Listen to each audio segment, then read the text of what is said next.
In the same years that Bernie Madoff was running the largest Ponzi scheme in history, another man was running the second largest, and almost no one remembers his name. He owned a bank, an airline, cricket stadiums, and a private island lifestyle. He was knighted in the country where he based his empire and asked to be called Sir Alan. When his fraud finally collapsed in 2009, it had taken in roughly $7 billion from about 30,000 investors across more than 100 countries. Madoff hid behind a captive one-man auditor and a wall of feeder funds. Alan Stanford did something more direct. He moved his bank offshore, beyond the reach of American regulators, and then he paid off the two controls that were supposed to protect his investors. He bought his auditor. He bought his regulator.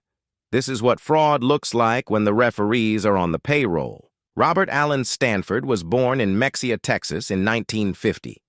After an early business career that included a bankruptcy, he built a financial empire on a foundation offshore.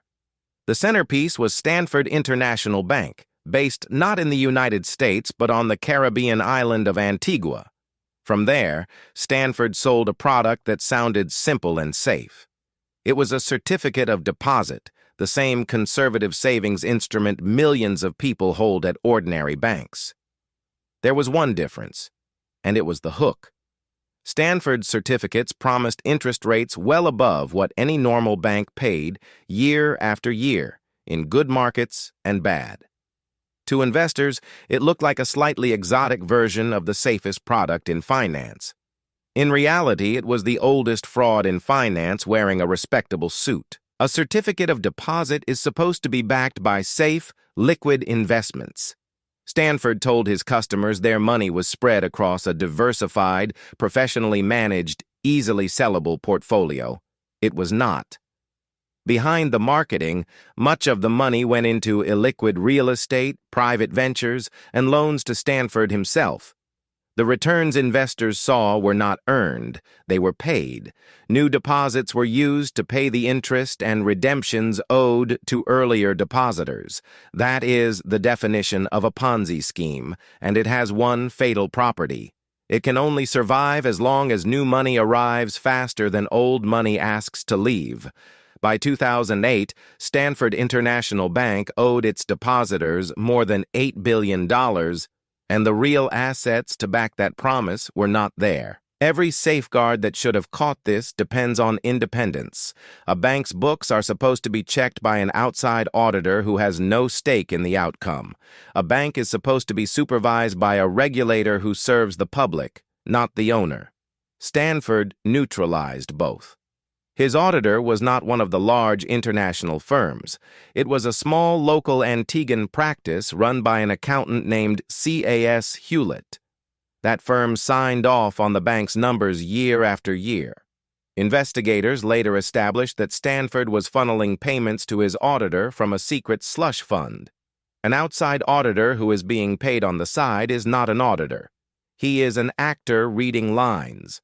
Then there was the regulator. Stanford International Bank was supervised by Antigua's Financial Services Regulatory Commission, whose head was a man named Leroy King.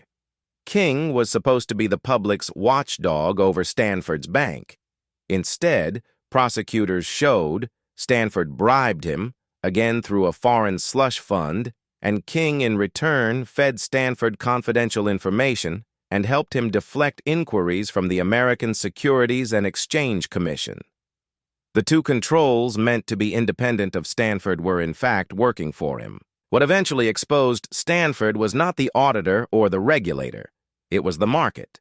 When the financial crisis of 2008 hit, frightened investors around the world began pulling their money out of everything, including Stanford's certificates. A Ponzi scheme cannot survive a rush for the exits because the money to pay everyone was never really there. Inside the company, the story began to crack. Stanford's chief financial officer, James Davis, and his chief investment officer, Laura Pendergast-Holt, were close to the operation. In February 2009, the Securities and Exchange Commission moved. On the 16th of February, a federal court appointed a receiver to seize the assets of Stanford and his companies. On the 17th, the SEC formally charged Allen Stanford, Davis, and Pendergast Holt with fraud. 10 days later, the SEC stated plainly what it had found, calling the operation a massive Ponzi scheme built on falsified records. The case against Stanford was strengthened from the inside. James Davis, the chief financial officer, pleaded guilty and cooperated, describing how the fraud and the bribery worked. On the 6th of March 2012, after a 6-week trial, a federal jury in Houston convicted Allen Stanford on 13 of 14 counts, including wire fraud, mail fraud, and conspiracy to obstruct an investigation. He was sentenced to 110 years in federal prison, a term he is still serving. For his investors, justice has been thin. Unlike the Madoff case, where a determined trustee clawed back a large share of the losses, the Stanford receivership recovered only a small fraction of the money, spread slowly across years of legal work. Many of the 30,000 victims, retirees, and working families who believed they had bought the safest product in finance never came close to being made whole. Here is the lesson, stripped down. In the Madoff story, the controls were weak. In the Stanford story, the controls were bought. Those are different diseases with the same cause, which is the failure of independence. An auditor only protects you if he answers to the truth and not to the person he audits. A regulator only protects you if he answers to the public and not to the company he oversees. Take that independence away, whether by neglect or by cash, and the paperwork keeps getting signed while the money disappears. Stanford understood something that every serious fraud eventually relies on. Investors do not read the portfolio. They read the signatures. They see an audited bank, a licensed regulator, a knighted founder, and they relax. The offshore structure was not just a tax convenience.